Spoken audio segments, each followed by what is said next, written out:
Indians in Arlington, Texas on Tuesday night to take on the Rangers. Cleveland a big winner in Monday's contest, 9-0. But in the bottom of the second on Tuesday, Juan Gonzalez, the solo home run, his 19th of the year. Gonzalez now has 73 RBI, and Texas takes a 1-0 lead. Bottom of the third, the Rangers would find themselves locked in a 1-1 contest, but Ruben Sierra, with runners on first and second, would single home Rafael Palmeiro. Sierra's 75th RBI gives Texas a 2-1 lead. Then still in the bottom of the third, Kevin Reimer would go deep for a 3-run home run, his 8th of the year. This coming off Cleveland starter Charlie Nagy, and the Rangers take a 5-1 lead in the bottom of the third. In the top of the fourth, though, the Indians erupt for 4 runs. Here, Jeff Manto with a double. Dean Palmer, the Ranger left fielder, would try for this one, but he couldn't come up with it as Mark Whitten scores. That would make it 5-4 Texas. And we'd see Palmer leave the game in the top of the fourth as he would injure his wrist and have to leave this contest. Bobby Valentine's club would score in the bottom of the fourth to retake a 6-5 lead, but in the top of the sixth, Joel Skinner with the double. This would score Manto. Manto, incidentally, with 3 hits in the game. And Skinner's double would tie the score at 6 apiece. In the bottom of the sixth, Texas would take the lead once again. Rafael Palmeiro, the league's leading hitter, with 1 of 4 hits in this game, the single to right field. And right fielder Mark Whitten comes up, and his throw is actually too good as it hits Jeff Houston on the fly and goes for an error as it goes into the dugout. Houston scores 7-6 Texas. After Cleveland ties it at 7 in the bottom of the 7th, Texas scores 3 times. Here's Steve Buechele, the RBI single. That scores Ruben Sierra to make it 8-7. Texas wins by the final of 10-8. Kenny Rogers the win, Mike York the loss, Jeff Russell the save. Muttering to himself these days in the Red Sox dugout. Boston in Kansas City to play the Royals. 2 outs, 2 on against Mike Boddicker in the top of the first inning, when Terry Chumpert would make the diving stop on Mike Greenwell's bat-shattering ground ball.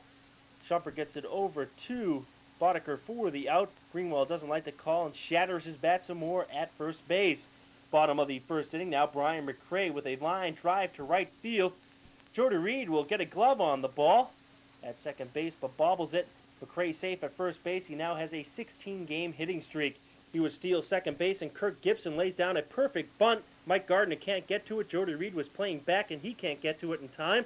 McRae goes over to third base. Both would score on groundouts, 2-0 Kansas City. Bottom of the second inning, Bill Pacoda will rip a line drive home run to left field off of Gardner. Home run number 5 for Pacoda. The Royals take a 3-0 lead over the Red Sox. And then Terry Chumpert, still in the second inning, will get a double to left field into the corner. Dave Howard scores from second, and that gave the Royals a 4-0 lead over Boston. Bottom of the third inning, Mike Greenwell will totally get turned around on this George Brett fly ball to left field, and it will go over his head, and George Brett will come around the bases, and he'll end up at third base with a triple as Greenwell misplays the ball, allowing Brett to go to third, he would score on a groundout to make it 5-0 Kansas City. Mike Boddicker went 7 innings, allowing only 6 hits and no runs. Here in the 6th fields, the Jack Clark comebacker to start the inning-ending double play. The Royals win 6-0. Boddicker 9-7, Gardner 3-6. Action from the Houston Astrodome as the San Diego Padres try to cool off the red-hot Houston Astros, who have won 8 straight ball games. But here in the bottom of the first inning, the Astros start out first with Craig Biggio hitting a single into right field. Steve Fenway scores, and the Astros take a 1-0 lead. Then still in the first inning, Luis Gonzalez will hit a triple to right field. Biggio scores, and the Astros take a 2-0 lead. Luis Gonzalez going in with a sliding triple. Still in the bottom of the first inning, Ken Caminetti will make it a 3-0 lead when he hits a single into right field. This will bring home Gonzalez from third base, and the Astros take a 3-0 lead. They would never really look back in this ball game as we move all the way to the top of the 8th inning with the Astros now leading 4-0. The lone Padre run would come when Thomas Howard hits a double to the center field wall. Gerald Clark will score easily, and the Astro lead is cut to 4-1. But the Astros will get 2 back in the bottom of the 8th inning when Casey Candel comes up and hits a double to right field. Caminetti and Gerald Young both score.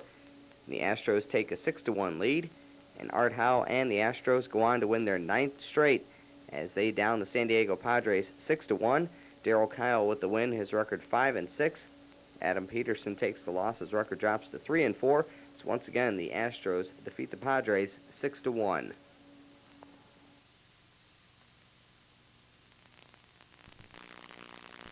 Action from Oakland on Tuesday night. The Athletics hosting the Seattle Mariners.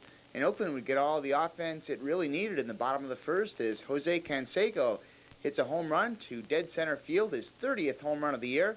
The solo blast off Seattle starter Rich DeLucia gives Canseco 86 RBI. Oakland a 1-0 lead. Later on in the game, watch Dave Henderson on this foul ball. A little dipsy-do. Mike Moore on the mound for the Athletics would strike out 4 Mariners in 6 1/3 innings. Here he gets Jay Buhner to end the top of the 4th. Moore would become the A's first 10-game winner this year. This cameraman dressed a little bit out of season. No doubt waiting for the San Jose Sharks to make their appearance in the NHL next year. Bottom of the 5th now, Willie Wilson with a single. This would drive home Mark McGwire. Wilson out trying for second base, but Oakland leads 2-0. Then on the bottom of the 6th, it would be Dave Henderson hitting his 23rd home run. This also a solo shot.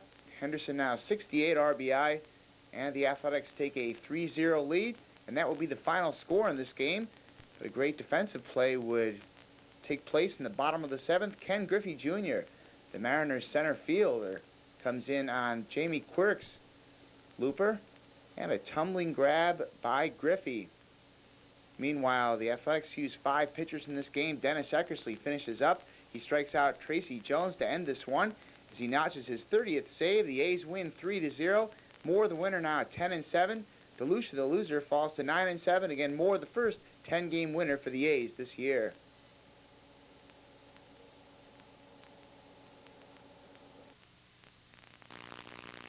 From Busch Stadium in St. Louis as the Montreal Expos are in town to take on the Cardinals. The Expos have lost 6 straight ball games, but here in the top of the first inning, they tried to break that spell when Ivan Calderon loops a double into short right field. Dave Martinez scores, RBI number 60 for Calderon, and the Expos take a 1-0 lead. Then the bottom of the second inning, Felix Jose with a double down the right field line. Todd Zeile scores, RBI number 51 for Jose. The game is knotted up at 1 apiece. Then the top of the third inning with the Expos up 2-1, Tim Wallach will come up, and he will crush a triple off the center field wall. Ivan Calderon and Dave Martinez both score. RBIs number 48 and 49 for Tim Wallach. And the Expos go on top by a score of 4-1. Then later on in the inning, Larry Walker would come up, and he will hit a single into right field. Tim Wallach scores, and the Expos go on top by a score of 5-1. The Cardinals would fight their way back into this ball game. In fact, here in the bottom of the 6th inning with the Expos leading 6-5, they will tie the game up when Ray Lankford triples down the right field line. Rex Hudler scores, RBI number 33 for Lankford, and the game is knotted up at 6 apiece. These two teams would go into extra innings. We're here in the bottom of the 10th inning with 1 out and runners at first and second. Milt Thompson will come up, and he will hit a ground ball to short. Brett Barbary will boot the ball. Everyone is safe on the play, and the bases are loaded with 1 out. Later in the 10th inning, with the infield in, Ray Lankford will hit a chopper to Larry Walker at first base. He also boots it. Tom Pagnazzi scores, and the Cardinals win this one 7-6. The Expos with 5 errors in this game, as once again the Cards win this one 7-6. Scott Terry with the win, his record 3-1. Barry Jones with the loss, his record 3-8. Stadium in New York as the Mets play host to the Pittsburgh Pirates. First of a 3-game set, the Mets have lost 6 straight ball games, 11 of their last 13. Here in the top of the second inning, Bobby Bonilla with the long fly, Kevin McReynolds with the run and the crash into the wall for the first out of the top of the second inning. The big blast in the game, though, came later on in the second when Lloyd McClendon stepped up and hit a 2-run home run to left field, this coming off starter and loser Sid Fernandez. Home run number 7 for McClendon, RBIs number 17 and 18, as Bonds also scores, and the Pirates take a 2-0 lead. The lone Met run would come in the bottom half of the second inning when Huey Brooks gets caught in a rundown. Kevin McReynolds scores before the tag. The Pirates' lead is cut to 2-1. As for the rest of the game, there wouldn't be much scoring. The Pirates would just add a sacrifice fly in the ball game, and that would come in the 9th inning, as here a fan runs onto the field in the bottom of the 8th inning.